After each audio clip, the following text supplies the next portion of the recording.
Good afternoon from the Kettleland Live Doppler Storm Center. It's cold. Temperatures are in the teens and 20s right now. Notice how that stretches from central to eastern Kettleland. We are starting to see a little more sunshine, or we will see a little more sunshine as we continue through the afternoon. Temperatures in the 20s, 30s, and 40s for highs today. Other more details on your forecast coming up as we begin midday in Kettleland. Live from Kettleland Media Group, midday in Kettleland. Governor Noem visits Dakota Dunes for the Industrial Roundtable. Details straight ahead. A face-to-face meeting between the U.S. and Russia. I'm Nicole D'Antonio in Washington with what was discussed as the war rages on in Ukraine. Well, good afternoon, and thanks for having us in. Business leaders gathered in Dakota Dunes on Wednesday to hear from South Dakota Governor Noem. The governor's visit was part of a Siouxland Industrial Roundtable.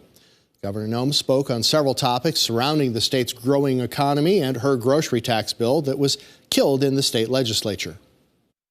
The reality is with property costs going up like that, so many people that previously maybe could have bought a home or wanted to settle in a community just weren't able to do that. And we need that kind of development to happen before this area can truly be successful to how we envision it. The governor also said that her office is making a pitch to an airline company about relocating its corporate office to South Dakota. The Alliance in Sioux Falls is shining a spotlight on veterans with this Saturday's inaugural Vet Aid SD. Now, the event is free and open to the public and will feature musical performances by Danica Michaels and Corey and the Fireflies, and the mission is simple. Taking care of veterans, taking care of those that have fought for this country, supporting America, supporting those that served, providing an event for everybody to come together, celebrate America, and celebrate those that served this country. Really kind of cool. Doors open at 5 p.m. Saturday at the Alliance. Danica Michaels will take the stage at 6:30, followed by Corey and the Fireflies at 7:30. Well, tomorrow, flags will be flown at half-staff at the state capitol in honor of former Representative Jack Billion. The Democrat served in the South Dakota legislature from 1993 to 96. He also ran for governor against Mike Rounds. He was 83 years old. His funeral is tomorrow in Sioux Falls. Turning now to a look at your midday forecast with meteorologist Scott Mutt. Scott, what's going on out there? Well, we saw some cloud cover in eastern South Dakota, but the cloud cover is slowly trying to go away. Temperatures are cold. Numbers are below average in eastern Kettleland, teens and 20s. Even a couple of flurries still trying to hold across extreme northeastern South Dakota for the early part of the afternoon, probably right over Sisseton, over toward Millbank and Ortonville, maybe a couple of flurries or light snow showers. I quickly put this together, in like a lion, just began March.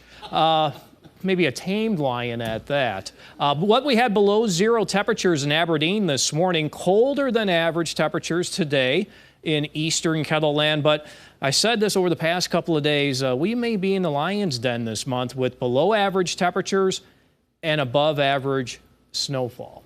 It's looking rather active. We'll get to some of that coming up probably in the next weather segment.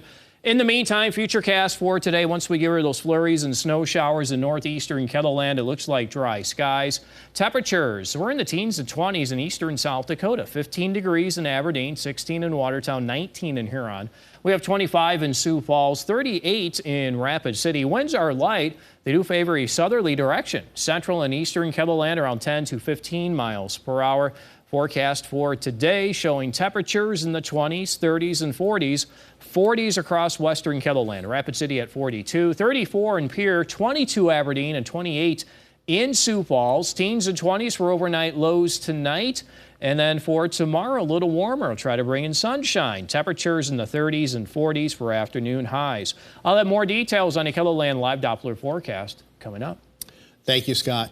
One man from Brookings was taken to the hospital over a rollover accident. Early yesterday morning, Terrence Church, a 75-year-old man, was traveling down Highway US 14 where he lost control of his vehicle on the ice. The vehicle then entered the median where it rolled. Church was injured and treated at the scene. The Brookings County Sheriff's Office is investigating. Dole County Sheriff's Office is currently looking for a missing 16-year-old.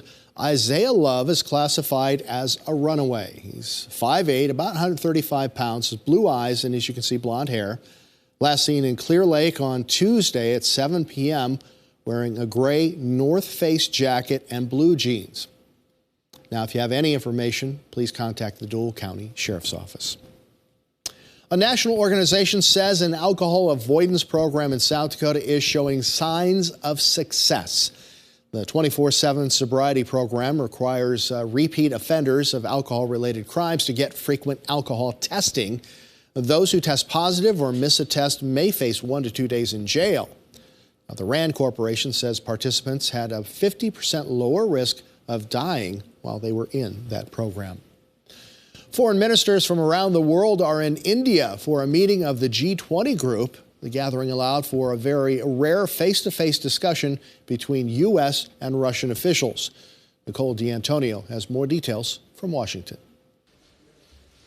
Secretary of State Antony Blinken delivered a straightforward message to Russian Foreign Minister Sergei Lavrov. End this war of aggression. Engage in meaningful diplomacy that can produce a just and durable peace. This is the first meeting between the two since the Russian invasion of Ukraine. Blinken also met with China's foreign minister, and he reiterated that China should not provide weapons or support to Russia for its war efforts. We've not seen it do that yet, but we've seen it considering that proposition. And what I shared with him again was that this would be a serious problem for us in our relationship with China.